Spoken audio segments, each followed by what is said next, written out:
बिहार की राजनीति में शनिवार को एक ऐसी तस्वीर सामने आई जिसने नए सियासी समीकरणों को जन्म दे दिया। पूर्व केंद्रीय मंत्री आरसीपी सिंह ने अचानक नीतीश कुमार से मुलाकात की और खुद को जेडीयू में बताते हुए घर वापसी के संकेत दिए। इंतजार कीजिए, समय काल पर छोड़ दीजिए, हम तो जेडीयू में हैं ही, मानकर चलिए ना। पूर्व केंद्रीय मंत्री रामचंद्र प्रसाद सिंह उर्फ आरसीपी सिंह के इस बयान और पटना के 7 सर्कुलर रोड स्थित बंगले से आई तस्वीर ने बिहार की सियासत में भूचाल ला दिया। लगभग 4 साल की लंबी कड़वाहट, आरोप प्रत्यारोप और बीजेपी जनसुराज का चक्कर काटने के बाद आखिरकार शनिवार को आरसीपी सिंह अपने पुराने बॉस और जेडीयू अध्यक्ष नीतीश कुमार से मिलने पहुंचे। इस मुलाकात को आरसीपी सिंह ने सोशल मीडिया पर बेहद आत्मीय कहा, लेकिन इस मुलाकात के पीछे की क्रोनोलॉजी, टाइमिंग और जातीय समीकरणों का जो कॉकटेल है, वो बिहार में एक नई राजनीतिक पटकथा लिखने की ओर इशारा कर रहा है।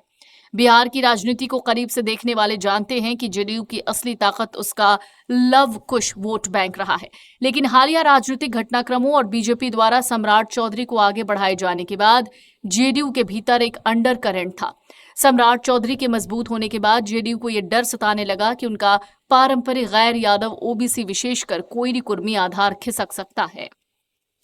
नीतीश कुमार के इर्द गिर्द रहने वाले लोग भली भांति जानते हैं कि अगर अपनी राजनीतिक प्रासंगिकता बनाए रखनी है तो गृह जिले नालंदा और पूरे बिहार के कुर्मी मतदाताओं को एकजुट रखना होगा। आरसीपी सिंह इसी समाज के बड़े और रसूखदार चेहरे रहे हैं। पिछले कुछ महीनों से दोनों नेताओं को कुर्मी समाज के सम्मेलनों में एक साथ देखा जा रहा था। जेडीयू किसी भी कीमत पर स्कोर वोट बैंक में कोई बिखराव नहीं चाहती और आरसीपी की वापसी इसी डैमेज कंट्रोल का हिस्सा मानी जा रही है। सियासी गलियारों में चर्चा तेज है कि आरसीपी सिंह पिछले कई महीनों से नीतीश कुमार से मिलने का समय मांग रहे थे, लेकिन जेडीयू के ही कुछ टॉप नेताओं की वजह से उन्हें एंट्री नहीं मिल रही थी, क्योंकि आरसीपी की वापसी से पार्टी के आंतरिक शक्ति संतुलन में खलल पड़ना तय है। इस गतिरोध को तोड़ने में सबसे महत्वपूर्ण भूमिका नीतीश कुमार के बेटे निशांत कुमार की बताई जा रही है। पिछले कुछ समय से आरसीपी सिंह सार्वजनिक मंचों से न सिर्फ नीतीश कुमार बल्कि उनके बेटे निशांत कुमार की जमकर तारीफ कर रहे थे। उन्होंने निशांत की राजनीति में एंट्री का भी पुरजोर समर्थन किया।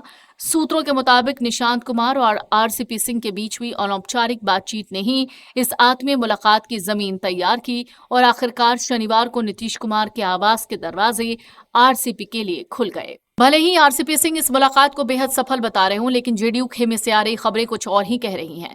आरसीपी समर्थकों के साथ करीब 20 मिनट बैठे रहे। नीतीश कुमार आए तो आरसीपी ने हाथ जोड़कर प्रणाम किया। नीतीश कुमार ने भी अभिवादन किया और आगे बढ़ गए। इसके बाद आरसीपी ने कहा कि जेडीयू मेरी स्वाभाविक जगह है। आरसीपी सिंह के समर्थकों ने भी आरोप लगाया कि वहां मौजूद कुछ एमएलसी और नेताओं ने जानबूझकर आरसीपी को नीतीश कुमार से ठीक से बात नहीं करने दी। प्रशांत किशोर की जनसुराज पार्टी से मोह भंग होने के बाद आरसीपी सिंह राजनीतिक रूप से अलग थलग पड़ गए थे। जेडीयू में उनकी वापसी उनके खुद के वजूद के लिए जितनी जरूरी है, उतनी ही नीतीश कुमार के लिए अपने सामाजिक समीकरणों को टाइट रखने के लिए मजबूरी भी है। भले ही पहले दिन नीतीश कुमार ने आरसीपी को खुलकर गले ना लगाया हो, लेकिन राजनीति में तस्वीरों के बड़े मायने होते हैं। आरसीपी सिंह का ये कहना है कि हम तो जेडीयू में हैं ही, साफ संकेत है कि आने वाले दिनों में जेडीयू के भीतर एक नया पावर सेंटर खड़ा होने जा रहा है, जो बिहार की सियासत में नए समीकरणों को जन्म देगा।